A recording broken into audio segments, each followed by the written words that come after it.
with post-COVID NHS waiting lists in the UK spiralling into the years, people are looking to the private sector to get procedures done, and they're also more and more looking overseas. When you start looking overseas, you're really opening up a can of worms. It's hard to credential the hospitals and the doctors that you go to. Today, we are going to look at a huge business opportunity for a company that sits in the medical tourism space, helping direct patients to the right hospitals for what they need. As far as we can see, no one's doing this in the way that we're suggesting. And I think this layer and this business could be absolutely huge. All right. We're still in borderline territory here, but I don't think this is remotely unethical. Medical tourism. So, pretty standard model. You know, you go on holiday to Turkey, you get your teeth done, and you come back and you save money versus having it done in a UK dentist. Become more sophisticated. Recently, you can kind of qualify these places, that sort of thing. I think there's a destination that is never talked about for this, which is South Africa, which has some really key benefits. The cost is excellent, particularly with today's exchange rate. So somewhere between a quarter and a half. The quality is excellent. I think probably as good as the UK. South Africa exports doctors all over the world. For the UK market, culturally, it's very, very similar. So you're not making a kind of cultural leap if you're going kind of further east. And it's a nice place to go. The only downside of doing it is quite far. So it's 12 hours on your plane. But what I think is really interesting at the moment is obviously the state the NHS is in. You know, things like hip replacements, knee surgeries, those sort of things are £10,000-15,000 to get done privately in the UK. And getting it done in the NHS is often very difficult. You can get those things done in South Africa for, like I say, half of that price. You could probably travel, get it done, spend some time there and come back. I would guess for around half of what it would cost in the UK. Certainly a significant saving. I don't think the quality would be any different. So I love it. I like it as a market. The challenge with these kind of businesses is, I guess, just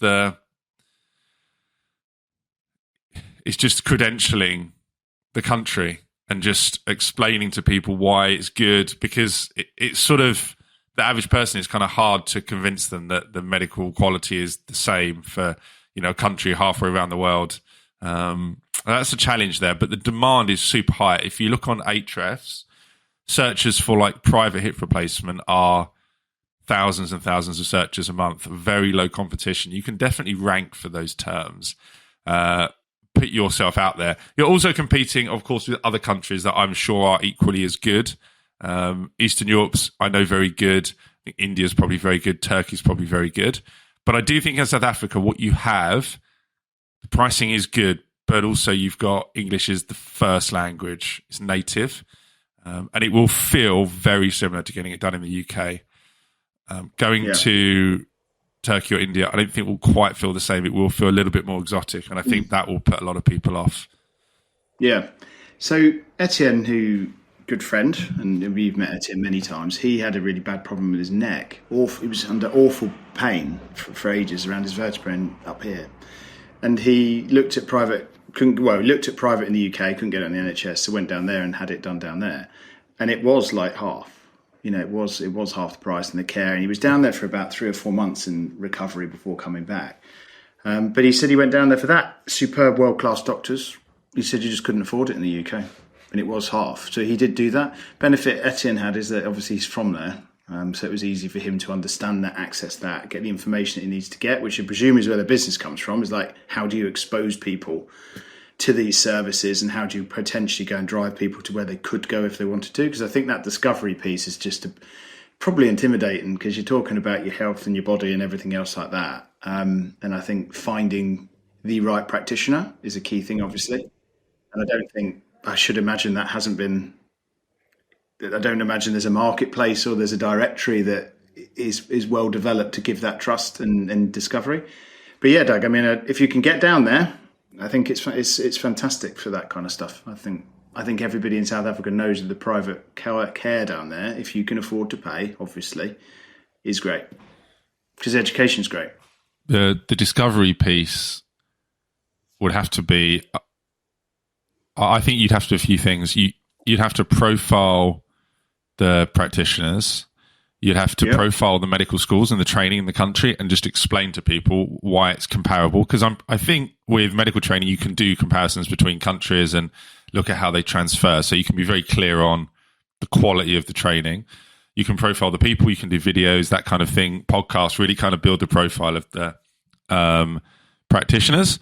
And then you can have a human broker who is ideally medically trained to some degree, that's taking your query and just saying, cool, okay, you've got this knee problem.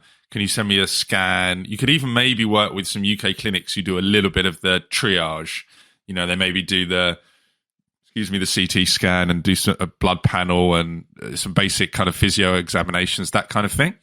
And then once you've got that information, you speak to somebody there, you do a video call, it'll feel very good. And then they'll look at scheduling, look at the right doctor for you, look at the problem, and kind of do some matching for you. So I think you can get over. I mean, a lot of people would never do this, of course, but there's, a subset of people that would consider it. And I think with those people, if you can get the discovery right, I think it can work. I mean, we're here to discuss ideas about different things, right? I think could you do an approach like CarWow? That I probably mentioned this before. I think I did when we discussed the CarHound stuff. So a request comes in for, I want a Mercedes that's 3 years old, right? And then the CarWow have got connections to all of the dealerships, and they've got all of that directory sorted. And then they go and fire that request over. That request gets accepted, and then that person is engaged, almost like an agent. And then they take a cut, and that's how they do it. Or I think actually the dealerships pay a subscription as well as part of a cut. I wonder if you could own those relationships with all the doctors in Johannesburg, for example, or Durban or Cape Town, because there's going to be a certain number. This isn't like crazy tens of thousands. It'll be a certain number. And you could say, okay, right, we've analysed this, we've looked at this. This is why we think you should go to talk to, this doctor up in Johannesburg, or we can have this, and you could communicate, fire it over to their team. They can come back and say, yes, we could handle that. This is our set kind of pricing for that, and then that can be communicated back. That could be fairly lightweight between there, but if that contact is then passed through, you need to be able to reclaim that, or the doctors need to be paying to get access to that lead gen. I think. I'm wondering if, you need a model. I think the way this works is there has to be the wraparound clinic. The more I think about this in the UK, that probably has that has medical professionals at it, that does the initial triage, initial consultation. You do that in Harley Street, but then the actual execution of the operation gets done overseas, because then it will feel better and it will feel like you're buying locally, but you're just getting the final delivery done at a lower cost. And probably that clinic can offer UK, so it can just put the prices next to it. They've got relationships in the UK, with like Spire, and then they've got relationships in Cape Town, and they can say, look, you can do it in the UK at 17,000, or you can go to Cape Town, it's 8,000 plus your flight. The quality is the same, this is why, but you've got to fly to Cape Town and, come back on a plane when you've had a knee op. It's entirely up to you, and they get a kicker either way. But I think that wraparound would be nice, would work. I think that's really good. In particular, I mean, if you were going to do the South African thing, it'd be great if you could have some, people that have come over on a work visa or come over on a heritage visa, ancestry visa, and you could have them, like you say, in the UK. It reminds me of like the Invisalign and Smile Direct kind of teeth things. So I did it. I straightened my teeth. Not that you can necessarily know, but you go in and you get your impressions done, and then it's literally sent off, and then you get this stuff through the post. But because you're getting your impressions done, you're talking to an orthodontist or a dentist, you feel comfortable and confident. There are ones that just ping a set through the post, and then it's literally email. It's faceless. It's just email. There's no one on the phone or anything. But the level of comfort, you do pay premium, paying like 30% more, but you know that you got that check-in every 3 months with an orthodontist. Yeah. Also, it's with the teeth one. There's nuance, isn't there, that you're going to miss if you're just doing things direct. And I love the high touch marketplace. I hate, and I think they're just fundamentally flawed, these marketplaces that try to do too much remotely. Like your rate of people. I just think for so many services, it makes so much sense just to have a person in there that's just doing a little bit of directing, a little bit of nuance on what you need. And that's all this. It's also you're dealing with people, right? Humans. This is not, you're not dealing with a piece of electronics. You're dealing with someone's knee or tooth. Yeah, you need that Harley Street person that's looking at it going, you know what? Actually, maybe you can wait 6 months for this replacement, or do this physio first and then do the knee replacement because it's going to make the operation better. You don't really just want to you need that triage, I think, in the UK just to make the right decision. And then once it's decided, once it's done, boom, execute it overseas where it's cheaper and the same quality. Yeah, and also, you can take care of everything. You can do the flight booking, you could do the hotels, you could take care of the whole experience for them. Do the wine tour. When you got your ankle's fucked, go on, off you go on your little trolley, around Stellenbosch. We've got a wine tour for people that have had knee surgeries. We've got a specially designed little tram for you. Yeah, drink the pain away. Excellent. All right. Good stuff. But anyway, good to chat, Rich. Thank you.